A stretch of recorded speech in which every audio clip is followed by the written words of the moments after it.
여러분, 난방비 폭탄은 워낙 많은 분들이 현실에서 가정에서 다 경험을 해보기 때문에 아마 다 알 것입니다. 그런데 이번에는요, 공공요금도 폭탄이 될 것이라는 그런 전망들이 계속 나오고 있습니다. 여러분 이거 한번 보세요. 이거를 보시면 여러분들도 놀라실 거예요. 전년 대비 2022년 교통비 상승률입니다. 9.7%예요. 9.7%. 굉장히 많이 올랐죠. 물가 상승률이 5%인데 비하면 교통비 상승률이 9.7%라는 것은 2배 올랐다는 이야기잖아요. 2배. 전년 대비해보더라도 전년도 많이 올랐거든요. 6.3%가 올랐습니다. 근데 거기에 9.7%가 더 오른다는 것은 여러분 올해입니다. 2023년 공공요금도 폭탄이 된다는 이야기예요. 왜냐고요? 문재인 정부는 뭐 가스값이나 전기값도 안 올렸지만 공공요금의 가격도 계속 눌러놨었어요. 교통비도 뭐 버스비, 지하철비, 택시비 당연히 눌러놨었고요. 철도요금, 항공요금, 심지어 승용차 구입, 수리비, 주유비, 주차비 이 모든 것을 교통비라고 가리키는데 이 모든 것이 사실은 많이 눌려 있었거든요. 뭐 여러분도 알다시피 주차비라는 거 한번 생각해 보자고요. 주차비도 많이 못 올렸고요. 주유비, 심지어 말입니다. 정부가 세금까지 깎아줘 가면서 기름값이 올라가는 거 계속 막았습니다. 자동차 구입했을 때도 개인 특별소비세를 감면을 해주면서 막았잖아요. 물론 뭐 교통비나 버스비나 지하철비, 택시비는 뭐 지자체 이야기라고도 이야기를 합니다. 지자체가 권한이 가지고 있으니까 지자체 책임이라고도 이야기하지만 전체적으로 말입니다. 이게 교통비가 오르지 못했습니다.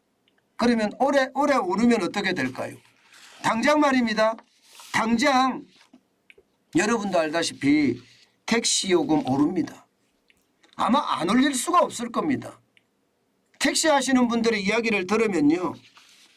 손님은 줄었는데다가 이게 기본적으로 에너지 가격이 너무 올라갔다는 거예요. 가스값도 많이 올라가고 주유비도 기름값도 많이 올라가고 그렇기 때문에 안 올릴 수가 없다는 겁니다. 안 올릴 수가.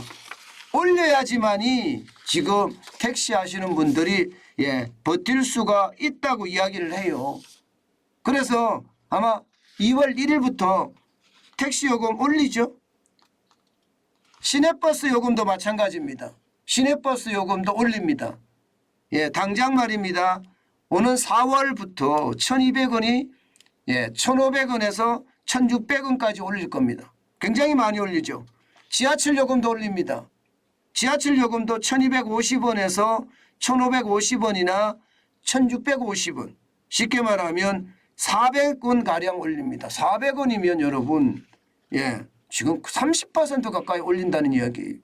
앞서 버스 요금도 1,200원에서 1,600원이 되면 400원인데 30% 가까이 올린다는 이야기잖아요. 안 올릴 수가 없으니까. 안 올릴 수가. 그러니 20% 30% 올라가면 이게 폭탄이 아니고 뭐겠습니까? 저는 심각하게 될 거라고 생각을 해요.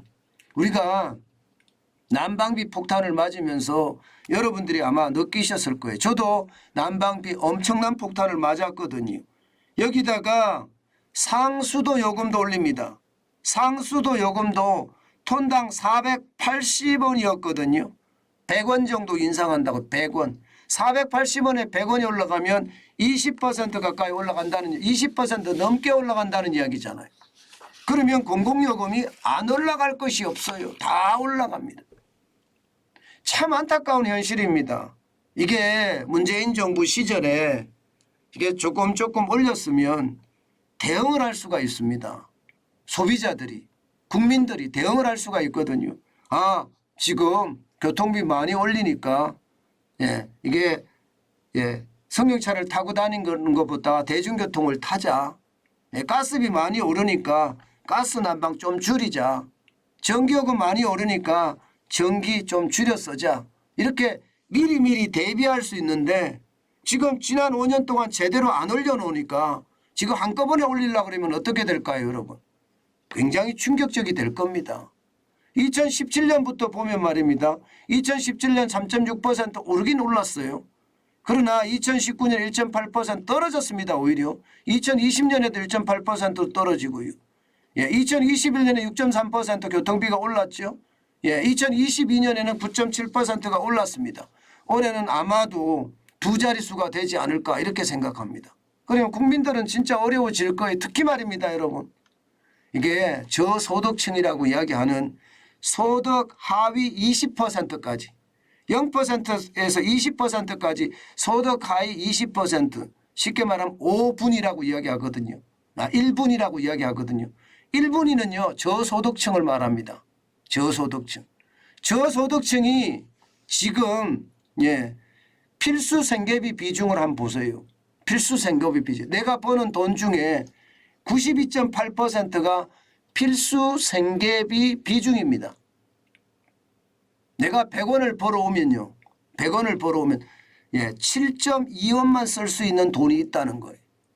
이 생계비 안에는 식료품이나 비주류 음료나 주거, 수도, 광열비 포함시키고 교통, 식사비 포함을 시키면 저소득층은 92.8%예요. 심각하죠. 진짜 심각하다고 저는 생각을 합니다. 진짜 심각하다고. 이것은 여러분 어떻게 생각하면 쓸 돈이 없다는 이야기가 되는 거예요. 쓸 돈이 없다. 그런데 2분기도 보면요. 1분기는 원래 이게 여러분도 알다시피 겨울이잖아요. 겨울이니까 건설 일용직이나 뭐 이런 것들이 좀 일어나지 않기 때문에 소득이 그만큼 줄어요. 1분기는. 그래서 92.8%까지 필수 생계비 비중이 올라가는데 2분기도 만만치 않습니다. 2분기도 보시다시피 76.4%예요. 전체 평균이 36.4%인데 76.4%면 전체 평균보다 40%가 많다는 이야기잖아요. 40%. 마찬가지로 3분기도 80.7%입니다. 전체 평균은 35.9%인데 이거보다 많다는 이야기고 4분기는 81.6%입니다. 전체 평균이 36.1%인데 이거보다가 많다는 이야기예요. 결국 말입니다. 결국 지금 이대로 가면 저소득층의 고통은 크다는 이야기가 되는 겁니다. 그러면 1분기만 이렇겠습니까? 2분기는 안 그렇겠어요. 2분위는 안 그렇겠습니까? 소득 하위 20%까지도 어렵지만 소득 하위 40%까지도 마찬가지거든요. 이게 빈익빈 부익부가 강해진다고 오히려 위기 때는 돈 가지고 있는 사람이 더 많이 벌 수가 있는 그런 기회가 있지만 돈 없는 사람은 벌 수 있는 기회조차도 없거든요. 그런 상황을 본다면 여러분 결국 공공요금의 폭탄은 올 수밖에 없습니다. 저는 국가 운영을 왜 이렇게까지 했는지 모르겠어요. 국가 운영을 사유화시켰다. 저는 그렇게 생각합니다. 이게 국가라는 게 덩치가 크잖아요. 이게 가게 살림이나 기업 살림하고는 비교가 되지 않습니다. 마치 말입니다. 국가 운영을 가게 살림처럼 아니면 기업 살림처럼 했다. 이런 생각밖에 안 듭니다. 미리미리 대비하면서 대비하는 살림을 해야 되는데 그렇지도 못했다는 거예요. 어떻게 생각하면 가게 살림은 여러분 저축이라도 해요. 미래를 내다보는 그런 어떤 계획도 짠단 말입니다. 근데 국가 운영을 하면서 저는 미래를 내다보는 그런 계획조차도 안 짰다는 것. 오로지 말입니다. 표만 생각했다는 것이 우리 국민들에게는 최악의 사건을 맞게 했다. 저는 그렇게 생각합니다. 그만큼 시장에 대한 어떤 이해가 부족했고요. 그 부족한 이해 속에서 대한민국을 통치했다는 게 참 안타깝습니다.